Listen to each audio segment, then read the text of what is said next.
Hello friends, నా ఛానల్‌కి స్వాగతం అండి. ఈరోజు నేను మీకు చందమామ కథల్లో బేతాళ కథ చదివి వినిపిస్తున్నానండి. ఈ కథ పేరు ఆరిన పగ.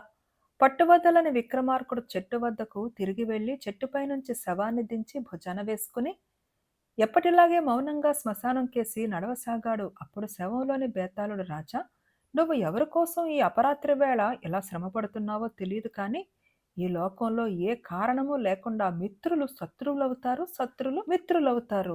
దానికి తార్కాణంగా నీకు భీముడు కథ చెబుతాను, శ్రమ తెలియకుండా విను అంటూ ఇలా చెప్పసాగాడు.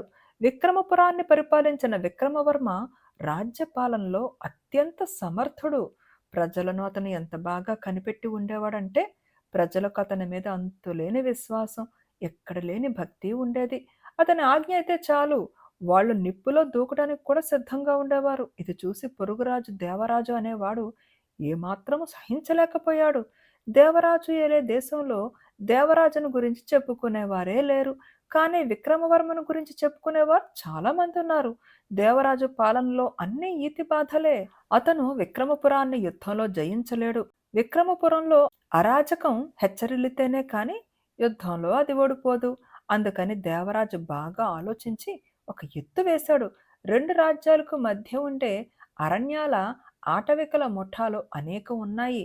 ఆ ముఠాల వాళ్ళు అరణ్యం మీదనే ఆధారపడి ప్రశాంతంగా జీవిస్తూ ఉండేవారు. దేవరాజు అరణ్యంలో నివసించే ముఠాల నాయకులను రహస్యంగా రప్పించి, అరణ్య మృగాల కన్నా హీనంగా బ్రతుకుతున్నారు మీరు. మిమ్మల్ని చూస్తే జాలి వేస్తుంది. అవతల విక్రమపురం భూలోక స్వర్గంలాగున్నది. అక్కడ సంపదను కొల్లగొట్టితే మిమ్మల్ని అడ్డేదెవరు? అంతగా విక్రమవర్మ మీ మీదకి దళాలను పంపితే మా సరిహద్దులోకి పారిపోయి రండి, నేను మీకు ఆశ్రయం ఇస్తాను. మీ పరాక్రమాన్ని వినియోగించి మీరు మరింత సుఖంగా బతకాలి అన్నదే నా కోరిక అని చెప్పాడు.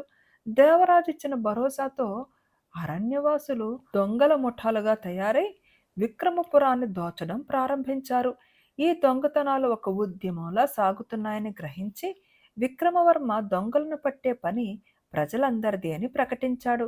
ప్రజలు ముఠాలుగా ఏర్పడి గస్తీలు కాసి అనేక మంది దొంగలను పట్టుకున్నారు.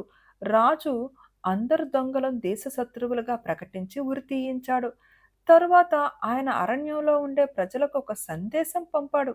మీ స్వేచ్ఛకు మేము ఎప్పుడూ ఎలాంటి భంగము కలిగించము. మీరు కావాలంటే మా రాజ్యంలో పౌరులుగా ఉండవచ్చు, కానీ మీరు దొంగలుగా మా రాజ్యపు సరిహద్దులోకి వస్తే మీకు మరణ దండన తప్పక విధిస్తాను అని చెప్పాడు. ఆకస్మికంగా ప్రారంభమైన దొంగతనాలు ఆకస్మికంగానే నిలిచిపోయాయి. దేవరాజు ఆశించినట్టు విక్రమపురంలో ఎలాంటి అరాచకం తల ఎత్తలేదు. అరణ్యవాసులు విక్రమవర్మ వైఖరి సమంజసంగా ఉన్నదని, తప్పంతా తమ వాళ్లదనని గ్రహించారు. కానీ అలా సరిపెట్టుకోలేని వాడు ఒకడున్నాడు. వాడి పేరు భీముడు. విక్రమపురానికి చాలా సమీపంలో ఉన్న అరణ్య ప్రాంతంలో ఈ భీముడు, వాడి అన్న రాముడు నివసిస్తూ ఉండేవాళ్ళు. రాముడు అరణ్యవాసులతోన తిరుగుతూ వారు చేసే పనులే చేస్తూ ఇంచుమించు ఆటవికుడిలాగే జీవించేవాడు. భీముడు మాత్రం అడవిలో కట్టెలు కొట్టి విక్రమపురంలో అమ్మి తనకు కావలసిన వస్తువులు అక్కడ దుకాణాలలో కొనుక్కుని ఇంటికి తిరిగి వస్తుండేవాడు. భీముడికి నగర జీవితం తెలుసు. నగరంలో కొందరు పరిచితులు, స్నేహితులు అతనికి ఉండేవారు. అరణ్యంలో వాళ్ళు నగరంలో దొంగతనాలు ప్రారంభించినప్పుడు రాముడు వాళ్లతో చేరి పట్టుబడిపోయి ఉరి శిక్ష అనుభవించాడు. ఉద్రేక స్వభావం కల భీముడు తన అన్నను ఉరి తీయించినందుకు విక్రమవర్మ మీద పగబట్టి ఆయనను హతమార్చి తన అన్నకు ఆత్మకు శాంతి కలిగించటానికి పూనుకున్నాడు. ఈ లోపల దేవరాజు కూడా అటువంటి నిర్ణయానికి వచ్చాడు. విక్రమపురంలో అరాజకం రాదని రూఢి కాగానే విక్రమవర్మను చంపించటానికి ఒక సైనిక దళాన్ని ఒక యోధుడి నాయకత్వం కింద అరణ్యంలో ఏర్పాటు చేశాడు. ఒకనాడు విక్రమవర్మ వేట కోసం కొద్ది పరివారంతో అరణ్యానికి వచ్చాడు. ఆ సంగతి తెలియగానే శత్రు సైనికులు ఆయనను ఎదిరించారు. మిగతా సైనికులు రాజు వెంట ఉన్న పరివారాన్ని చుట్టుముట్టి భయంకరంగా పోరాడుతుంటే శత్రుయోధుడు రాజుతో కలియబడి కత్తి యుద్ధం ప్రారంభించాడు. రాజు అరణ్యంలో ఫలాని ప్రాంతానికి వేటకు వెళ్ళాడని తెలియగానే విల్లు బాణాలు తీసుకుని భీముడు అక్కడికి వెళ్ళాడు. అతను రాజును చూసేసరికి రాజు యోధుడితో తీవ్రమైన కత్తి యుద్ధంలో నిమగ్నుడై ఉన్నాడు. భీముడు తీవ్రమైన బాణాన్ని ఎక్కుపెట్టి దాన్ని రాజుకు గురి చూసి వదిలాడు. కాని అది రాజుకు తగలకపోగా రాజుతో పోరే శత్రుయోధుడికి తగిలి వాణ్ణి ఆ క్షణంలోనే చంపేసింది. గొప్ప ధైర్యశాలి, ప్రతాపవంతుడైన తమ నాయకుడు చావగానే శత్రు సైనికులు పారిపోయారు. రాజు భీముణ్ణి తన వద్దకు పిలిపించుకుని అతని సహాయానికి కృతజ్ఞత తెలుపుకుని అతన్ని తన వెంట నగరానికి తీసుకుపోయి తన అంగరక్షకుడుగా నియమించుకున్నాడు. రాజుని చంపి తన అన్న చావుకు పగ తీర్చుకునేటందుకు ఇప్పుడు ఇంకా మంచి అవకాశం దొరికింది కదా అని అనుకుని భీముడు ఆ ఉద్యోగాన్ని స్వీకరించాడు. దేవరాజు తన రెండవ ఎత్తు కూడా పారకపోయేసరికి మరొక ఎత్తు వేశాడు. అతని విక్రమవర్మ సేనాని వద్దకు తన చారుణ్ణి పంపి, మీ రాజును మీరు హత్య చేసినట్టయితే విక్రమపురానికి మిమ్మల్ని రాజుగా అభిషేకిస్తాను. రాజు చచ్చిన అనంతరం ప్రజలలో తిరుగుబాటు జరిగితే దాన్ని అణచివేయడానికి మీ సేనలు మా సేనలో కలిసి పని చేయవచ్చు. మీరు రాజుగా అభిషేకం పొందిన మీదట మనం స్నేహపూర్వకమైన సంధి చేసుకుందాము. అది మన ఉభయ రాజ్యాల క్షేమానికి ఉపయోగపడుతుందని సందేశం పంపించాడు.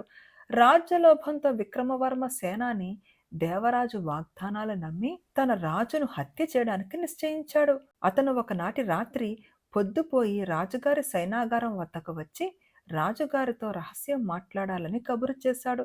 రాజు సేనాని మాట నమ్మి అతన్ని సైనాగారం లోపలికి రానిచ్చాడు. ఈ లోపల భీముడు రాజును చంపే అవకాశం కోసం ఎంత ఎదురు చూసినా ప్రయోజనం లేకపోయింది. చివరికి అతడు రాజు సైనాగారంలో ఒంటరిగా ఉండగా వెళ్లి చంపటానికి నిశ్చయించాడు.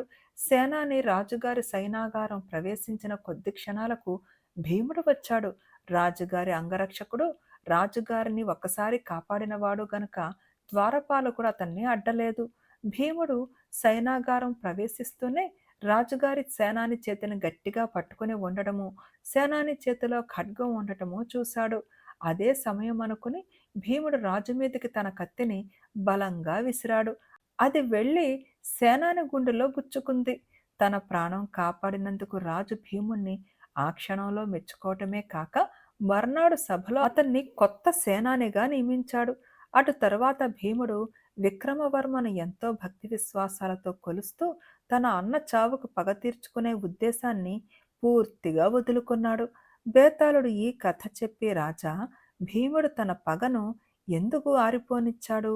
రాజు తనకు పెద్ద పదవి ఇచ్చాడనా, లేక తన పగ తీరే యోగం లేదనా, రాజుకు దైవ సహాయం ఏదో ఉన్నదనా? ఈ సందేహాలకి సమాధానం తెలిసి కూడా చెప్పకపోయావో నీ తల పగిలిపోతుందని అన్నాడు. దానికి విక్రమార్కుడు, భీముడిలో మార్పుకు కారణాలు అవేమీ కావు. రాజుకు తన అన్న మీద పగ ఏమీ లేదని, రాజుకు దేశ క్షేమమే ప్రధానమని భీముడికి క్రమంగా తెలిసి వచ్చి ఉంటుంది. ఆయన ఎందరో దొంగలను ఉరి తీయించాడు. అది తప్పు పని అని అడవిలో వాళ్ళు కూడా అనలేదు. తాను ఎవరో కూడా తెలియకుండా ఆయన తనను సేనాని చేశాడు. అందుకు నగరంలో వాళ్ళు ఎవరూ అభ్యంతరం చెప్పలేదు. రాజు మీద అన్ని రకాల వారికి ఉండిన విశ్వాసం భీముడికి కూడా కలిగింది అనుకోవాలని చెప్పాడు. రాజుకు ఈ విధంగా మౌనభంగం కలగగానే బేతాళుడు శవంతో సహా మాయమై తిరిగి చెట్టెక్కాడు. ఫ్రెండ్స్, ఈ కథ నచ్చిందా? ప్రతీకారంతో ఉన్న ఒక వ్యక్తిలో గొప్ప మార్పుని చూపించే ఈ కథ నాకు చాలా బాగా నచ్చిందండి. ఫ్రెండ్స్, ఈ కథ మీద మీరు కామెంట్ చేయండి. And thank you.